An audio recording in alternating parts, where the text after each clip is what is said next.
It's a quiet, sunny afternoon in Kampala. I know, town is surprisingly quiet. My energy bucket has a hole. My eyes are demanding to take their leave as I drag my feet up to this tall concrete statue. It is the Independence Monument. I know, like it's the Independence Monument, okay? It's the Independence Monument. Yeah, the mother is carrying up a child with stripes around her until the waist to symbolize the bondage, freeing from the colonial power. Yes, it's the Independence Monument. She's carrying up her child, standing firm, and the child is raising up his hands. It's the Independence Monument, okay? I hear a voice that says, they didn't represent the girl. I'm like, what? Are you seeing what I'm seeing? Are we looking at the same thing? It's the mother. It's the mother. The mother and the child. The mother.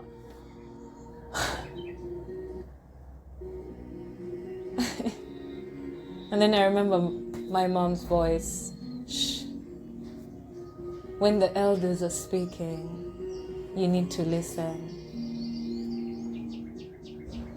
And then I'm like, okay. Okay. There is the mother, there is the child. There is the mother, the child. Okay? The mother and the child. So the mother raises the child. Okay, is that all you see? Okay. Let's do this. Let's do this one more time. So it's the mother. The mother makes the man. So if you want to change the nation, you have to go through the mother. You're close. You know, Paul Klee once said that true art does not reproduce what we see. It makes us see. We need to see what Professor Maloba is trying to say. I understand now why there is a place where you have to sit around this monument. What does he want us to see? What does Professor Maloba want us to see? There is a mother. She's the biggest in this whole art piece. It symbolizes strength and braveness. Oh, I see a mother. I see a mother standing so proud like a peacock. She doesn't adjust to the world. The world adjusts to her. Just like a peacock, she spreads her feathers in a room.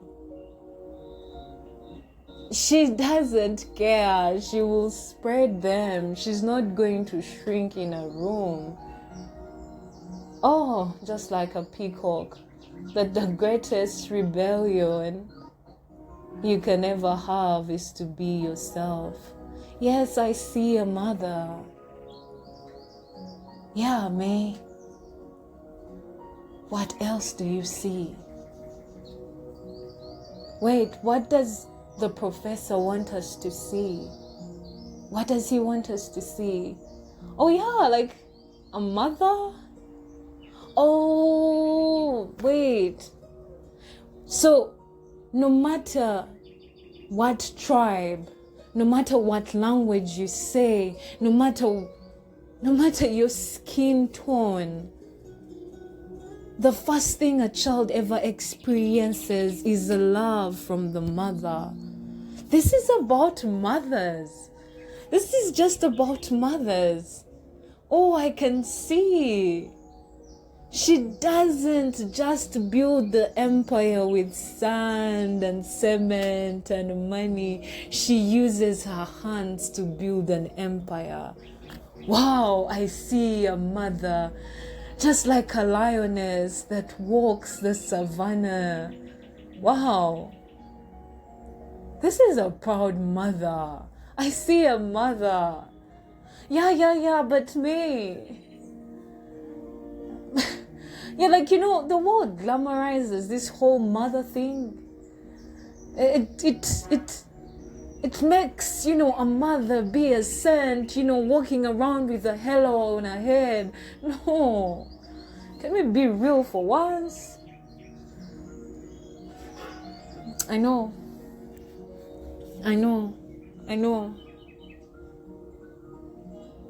But what does Professor Maloba want us to see? He's not glamorizing a mother.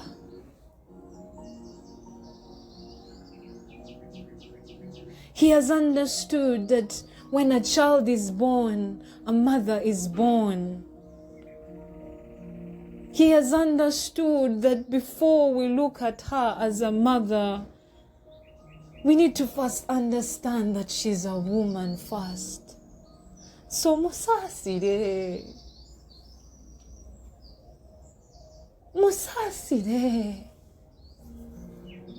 Before she becomes a mother, before you can even comprehend who she is, she's just a woman who was once a little girl.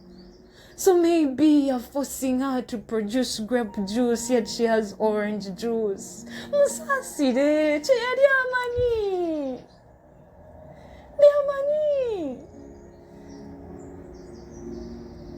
So maybe before you put her against the stand, before umsango, remember she's just a woman struggling to make ends meet. She's a woman trying to comprehend the world around her. She has a beating heart just like you. Musasire.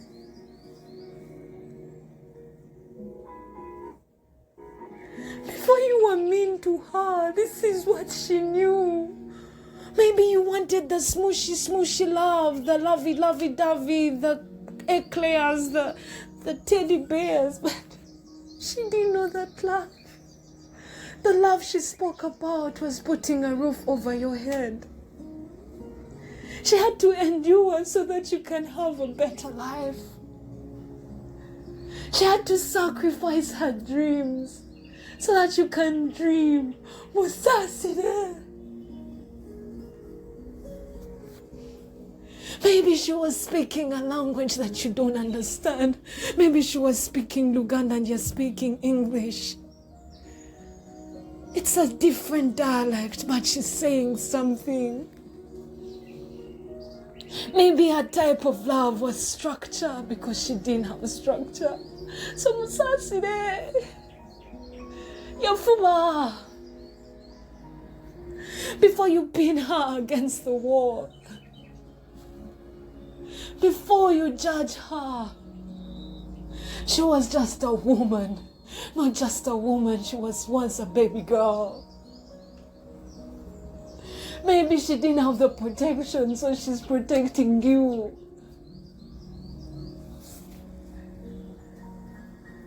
So her sacrifices, you carry them within you, even though if you deny it. Even if you deny it, you carry them because her invisible threads run through you. Generation after generation, the power of a mother is with us.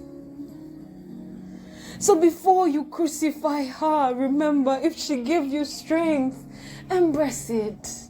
And if she gave you wounds, learn from them. Baby, your story is different.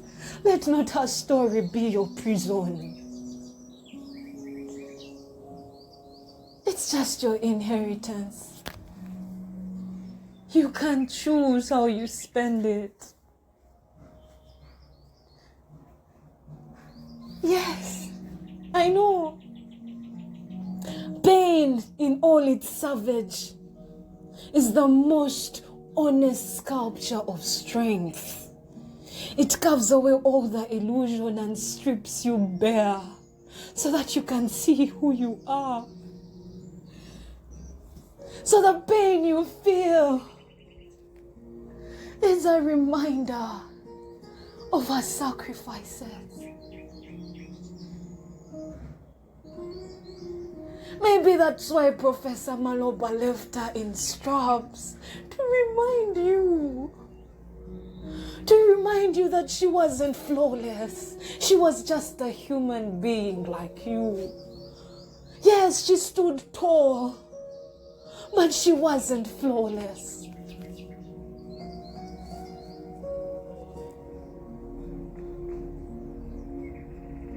Wow. I didn't know that a 6 feet tall concrete could speak. I didn't know that it could whisper. Are you hearing what I'm hearing? Child, I still have the straps on my feet, but they have no connection. They are invisible. I wasn't able to break free so that you can break free. So fly. Try again. Try again. The straps have no connection. They are imaginary. They are imaginary. So break free. Try again.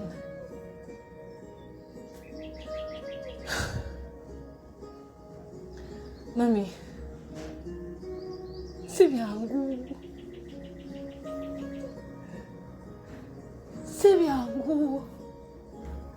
No.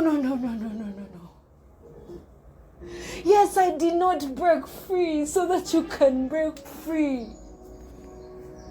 I had to stand tall.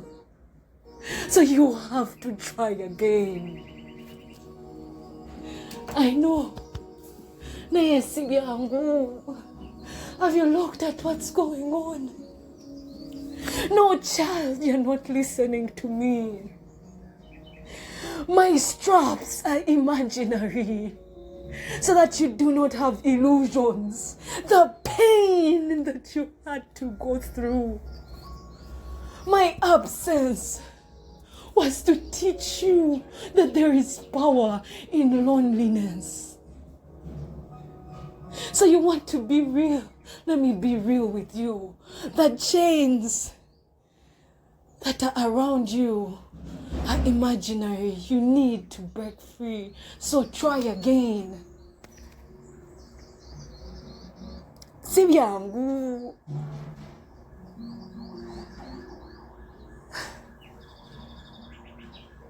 We have forgotten who we are. I know you had to fight so that we are free. But it's not easy. Child, you have to have courage. As I stand here on Speak Road to remind you, Uganda, that you've been set free. So try again. But it's not easy. How? How can we change? How? Sivyangu.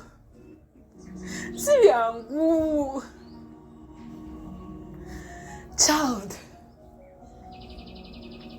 I stand firm with these straps on my feet to remind you that these straps are imaginary. So try again. Try again. I know it requires all the courage, but the resilience that I have, because I have seen you build over and over again.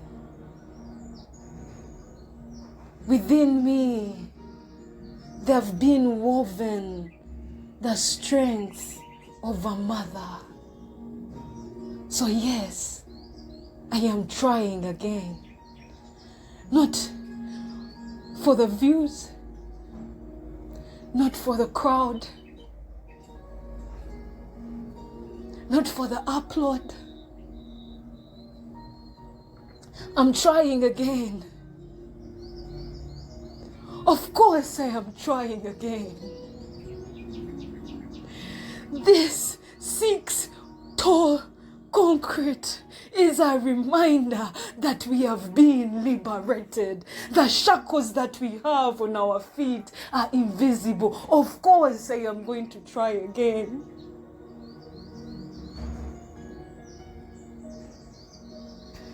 Not for the views, not for the upload, not for the crowd, but for the promise I made to you. I know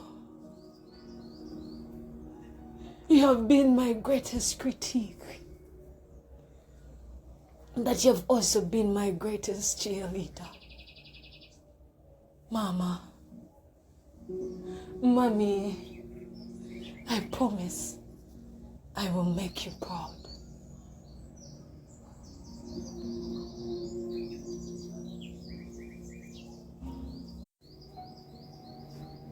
Oh, by the way, it is 6 meters, not feet. My bad. You've been listening to May Kirabo, a visual storyteller with Obulamo Podcast. For free access to all May's conversations, subscribe to May Kirabo YouTube channel. May and Obulamo Podcast reserve all copyright protection under applicable law.